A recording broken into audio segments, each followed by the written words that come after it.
সব আলেমকে জিজ্ঞেস করে। ইমাম বুখারী রাহমাতুল্লাহ আলাইহির মায়ের কান্নায় একদিন রাত্রিবেলা ওনার মা ইব্রাহিম আলাইহিস সালামকে, নবী ইব্রাহিমকে স্বপ্নে দেখছে।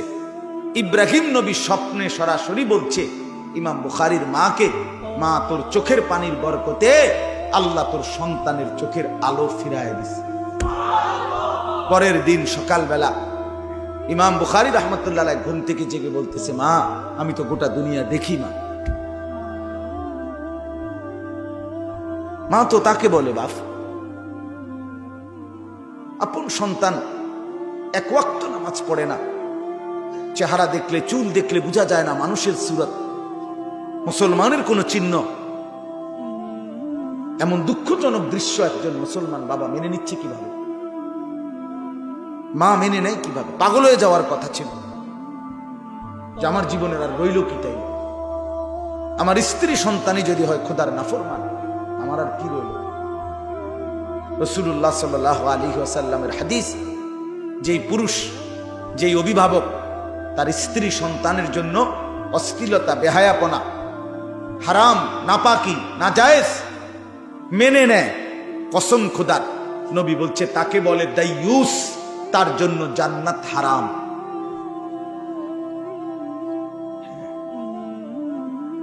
যার ঘরে আজ 10 বছর ধরে টেলিভিশন চলতেছে, আমনের বেডি আর আমনের জিফুত, আমনের ঘরে আমনের টাকা দিয়া বিদ্যুৎ বিল দেন আমনে, ডিশের বিল দেন আমনে, আপনার ঘরে আপনার টাকা দিয়া আপনার বউ বাচ্চা আজকে 10 বছর 20 বছর আপনার ঘরে প্রতিদিন রঙিন টেলিভিশনে নাচ গান নর্তকীর ছবি দেখে, আপনি সাফ কথা আপনি মেনে নিচ্ছেন, আপনি দেখতেছেন এটা যে 20টা বছর 10টা বছর ধরে যতবার টেলিভিশন ডিস্টার্ব হয় আপনি মিস্ত্রি আইনা ঠিক করে দেন, আপনি ঠিক আপনি বিল দেন, আপনি ডিশের বিল দেন, বিদ্যুৎ বিল আপনি দেন, আপনি মেনে নিচ্ছেন আপনার স্ত্রী সন্তান নর্তকী দেখবে, নাচ দেখবে, জিনা বেবিচারের দৃশ্য দেখবে, উলঙ্গ ছবি দেখবে, হিন্দি সিরিয়াল দেখবে। আমি মেনে নিলাম, এই যে পুরুষ এটা মেনে নিচ্ছেন, যাদের ঘরে এভাবে দিবানিশি চলছে, আপনারা দাইয়ুসের অন্তর্ভুক্ত কিনা আলেম থেকে জেনে নিন, নাই তো দাইয়ুস কইব কারে আমনে বুঝা নিয়ে। কি ভাবছেন জান্নাত মামুর বাড়ি? হ্যাঁ, আমার শায়েখ আল্লামা মুফতি মুশতাকুন নবী সাহেব দিবানিশি বলে, এরে আল্লাহর বান্দা, হাসরের মাঠ কোনো মামার বাড়ি না, নানার বাড়ি না, হাসরের মাঠ কোনো শ্বশুর বাড়ি না, হাসরের মাঠ সেই মাঠ বাপ সোয়া লাখ আম্বিয়া, সমস্ত নবী রাসূল আদম থেকে মুহাম্মদ সাল্লাল্লাহু আলাইহি ওয়াসাল্লাম পর্যন্ত সমস্ত নবী যেই মাঠের ভয়ে দিবানিশি দুনিয়ার হায়াতে কাঁদছেন, সেই মাঠের নাম হাসরের মাঠ। সমস্ত সাহাবী, তাবিঈ, আউলিয়া, সমস্ত নেককার বুজুর্গ যে মাঠের ভয়ে অন্তরে সর্বদা কাঁপছেন, ভয় পাইছেন, কাঁদছেন, সেই মাঠকে বলে হাসরের মাঠ। আমরা কিতাবে পড়ছি হযরত আবু বকর সিদ্দিক রাদিয়াল্লাহু তাআলা আনহু ইন্তেকালের পূর্বে মাঝে মাঝে এরকম গাছের পাতা টানতেন, ছিটতেন আর বলতেন, হায় আমি যদি এই গাছ হতাম, আমাকে যদি কেটে ফেলে দিত, লাউ কুনতু শাজারাতান তু'দাদু, আমি যদি গাছ হতাম, আমাকে যদি ফেলে দিত কেউ, আমি যদি পাতা হতাম, আমাকে যদি কেউ ছিঁড়ে ফেলে দিত, আমি যদি আসরের মাঠে না যেতাম। হযরত ওমর রাদিয়াল্লাহু তাআলা আনহু শাহাদাতের পূর্ব মুহূর্তে, ইন্তেকালের পূর্ব মুহূর্তে হযরত আব্দুল্লাহ ইবনে আব্বাস রাদিয়াল্লাহু তাআলা আনহুমার মতো সাহাবী, উনি হযরত ওমরের প্রশংসা করতেছিলেন মৃত্যুর মুহূর্তে, বলতেছেন, আমিরুল মুমিনিন, আপনি 10.5 বছর মুসলমানদের খলিফা ছিলেন, আপনি অর্ধ পৃথিবী শাসন করেছেন, আপনার আমলে কত দেশ কত শহর বিজয় হয়েছে, আপনার অনেক মর্যাদা, আপনি কেন ঘাবড়াচ্ছেন, কাঁদতেছেন? কসম আল্লাহর, আমরা কিতাবে পড়ছি হযরত ওমর রাদিয়াল্লাহু তাআলা আনহু বলছে, ইবনে আব্বাস দোয়া করো আমার সারা জিন্দেগীর এই মেহনতের বিনিময়ে আল্লাহ যদি কমপক্ষে আমার গুনাহ এবং নেকি বরাবর করেও যদি আমারে ছাইরা দেয়, তাইলেও আমি সন্তুষ্ট। লা আজরা ওয়ালা গিজরা, হিসাবের মধ্যে যেন এত দূর হয় যে আর নেকিও নাই, তবে আর গুনাহও নাই। কমপক্ষে যদি এত দূর হয় আমার সারবে।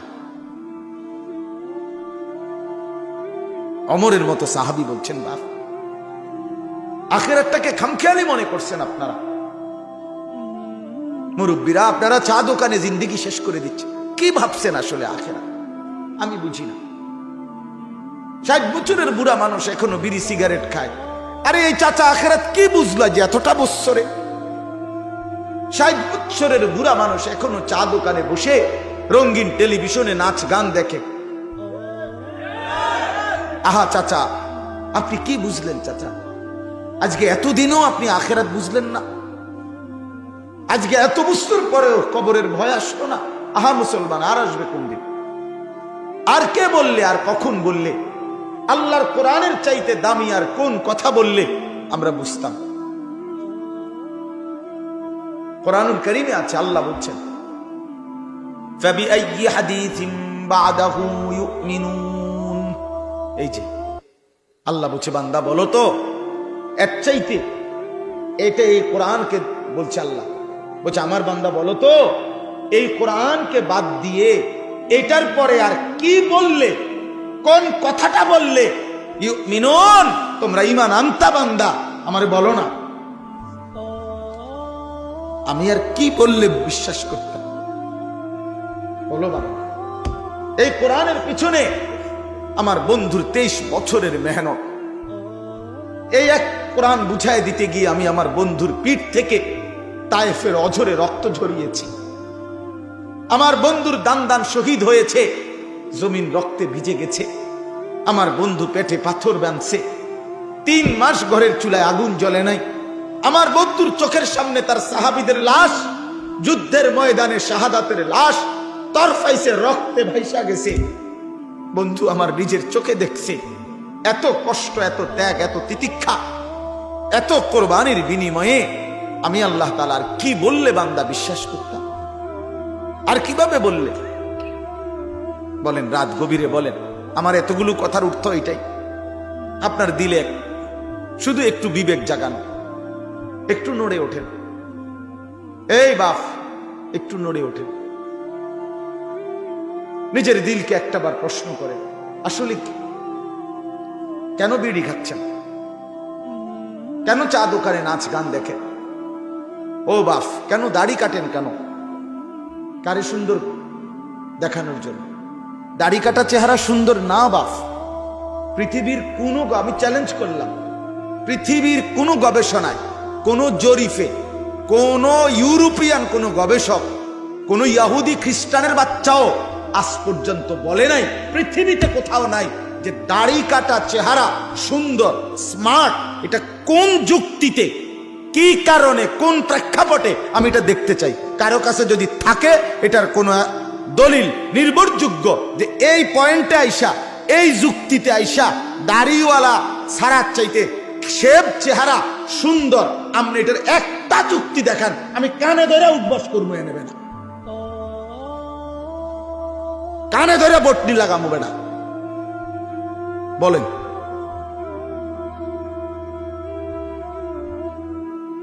কোন যুক্তি না, কোন মানে ন্যূনতম কোন যুক্তি, একটা মানুষের একটা যুক্তি থাকে, কোন যুক্তি নেই।